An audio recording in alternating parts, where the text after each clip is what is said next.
Hey guys, it's me again. I wanted to talk about this series I just finished covering this season called I Want to Escape from Princess Lessons. If you haven't seen my video on it or the anime, in short, it has to be by far one of the worst anime adaptations of a romance manga and manhwa I've ever seen.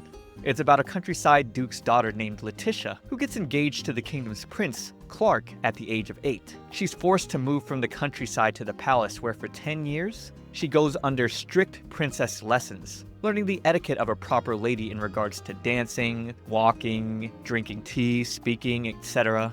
During this time, her spirit is completely broken and she becomes an emotionless husk of who she was. Whereas her upbringing in the countryside was full of running, playing, fishing, really just spending time out in nature. Then, one day, she attended a ball where the prince who had chosen her showed up with another woman around his arm. It's at this point, one would think Letty would be distraught. However, she's ecstatic. She shouts in joy running off back to the countryside with no ill will towards the prince at all. But her peace, fishing, and playing didn't last. The prince would come back to her, explaining they were still engaged, and during that time, he had never once annulled their engagement, nor actually say he was seeing the woman who was on his arms at the ball. And this was done on purpose through a scheme hatched by Letitia's brother.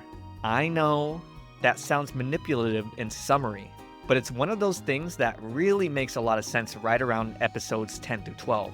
Up until that point, you really see the prince and Letitia's brother as mostly manipulative schemers who won't give Letty her autonomy and freedom. Now, what happens in episode 10 that changes everything about how we, the viewers, see Prince Clark? Well, Letitia remembers a time right before she began princess lessons at age 8 through a portrait of them together that followed after her falling out of a tree onto Clark. It was there. He asked her to marry him. And not only did she say yes, she gave him a kiss. That's when everything clicks and you realize that all this time, she did love him. She thought he was beautiful and admits that despite him being kind of clingy, she liked that part of him. But again, until this point, you don't really get any impressions of that at all, but instead, feel like he's preventing her freedom and trying to give her Stockholm Syndrome. It's really unfortunate because I just believe this kind of adaptation doesn't work in the anime format, where you have to go through 18 minutes and like 9 episodes in a row until you get to the true sweet parts. In the manga and manhwa, this is not a problem at all. It's not necessarily that the order of events are told differently, but more like how they're conveyed emotionally is more sensible and romantic. The art style is beautiful.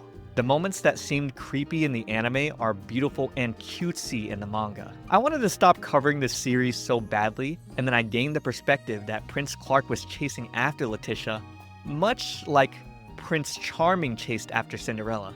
In good conscience, I would never recommend you actually watch the anime. On top of the art style in the anime being ugly, the story beats were told in a way that wasn't really romantic, but more goofy, attempting to be comical.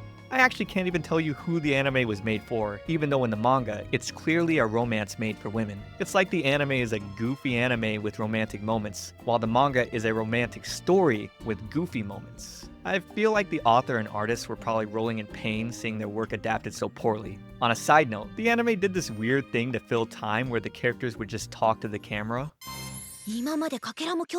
and it was so tiresome. But yeah, don't watch the anime, watch my video on it, go read the manga or the manhwa because it really is sweet and short.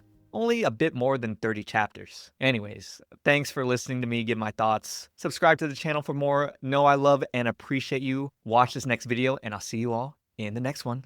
Bye.